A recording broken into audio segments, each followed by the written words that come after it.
Hello everyone. Today I want to show you how you can create realistic water shader inside Cinema 4D with Octane. Here, I have a simple scene with a terrain, some grass scattered on it, and a plane on which I will put my water material. So first, let's create a specular material and add it to our plane here. Let's go to Medium and add an absorption here. Go to the node editor. It's way easier to navigate. First, add here an absorption. So I'm going to use an RGB spectrum. Let's go closer to the water. With the absorption, the deeper is the water. The darker it gets. That's what we need. Let's change the density because it's way too high.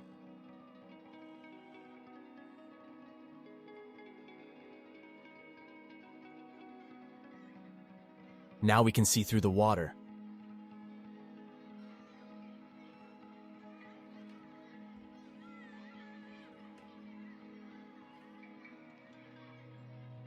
What we can do next is to change the color to maybe something like blue. I kind of like the cyan blue for the water, but you can choose what you like.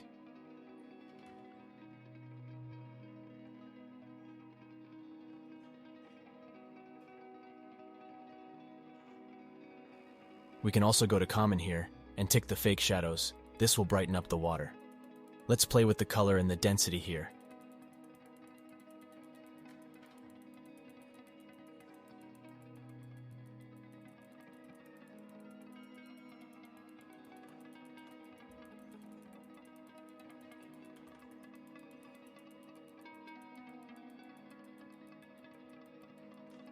Now let's add more details. To do so, we can add ripples to our water.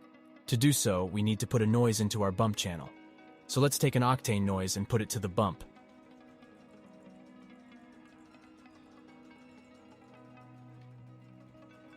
Solo this to see what's going on. Let's crank up the contrast and add details by adding omega and octaves.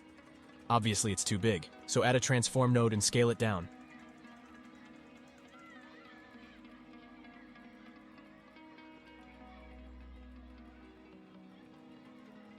Unsolo the noise. We start to see some ripples here and in the water. What we need to add as well, it's a little bit of roughness.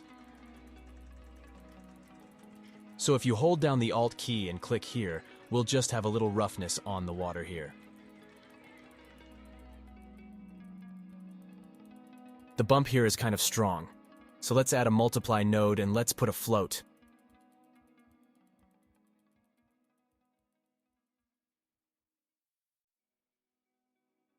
Thanks to the float, I can now increase or decrease how strong our bump is. We need to be very careful with this because if you go too high, it's going to be really messy and unnatural. So we have to make a pretty small value here to get something more natural.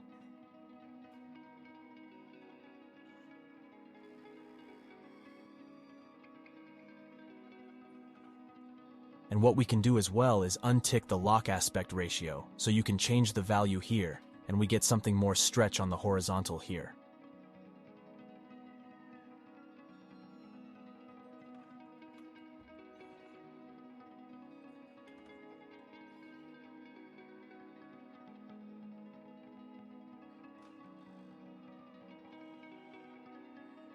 Next, I've noticed that our bump map is inverted, so let's change that.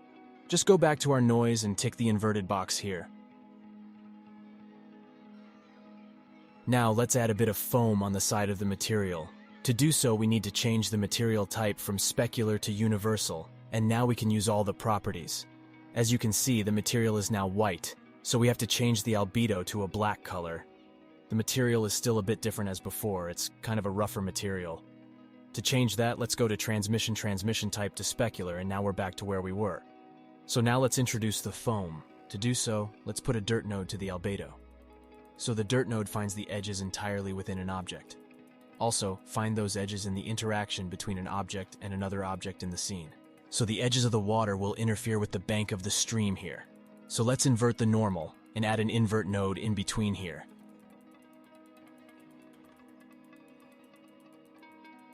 Now we can play with the radius and the strength.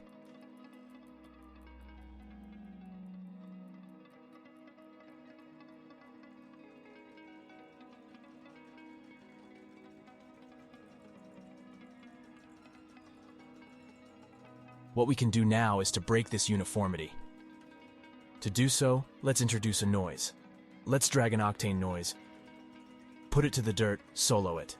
First, crank up the contrast. Change the omega and octaves for more details.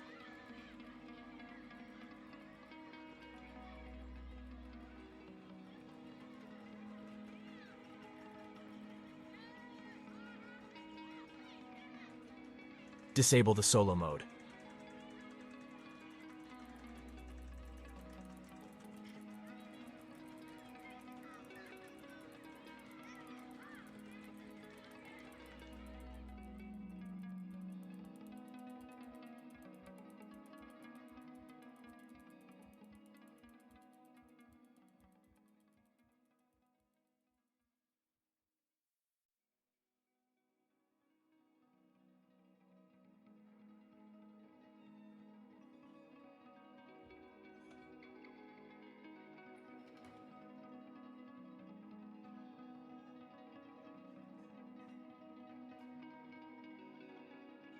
Now what we can do is to add a displacement map to have even more details.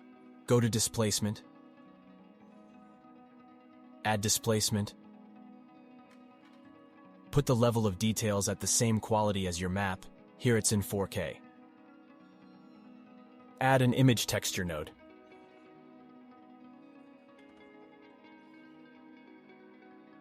Take this texture here, or whatever you want. You can download all of them for free. The link is in the description. Now you can change the scale with a UV transform node and also increase or decrease how strong is your displacement.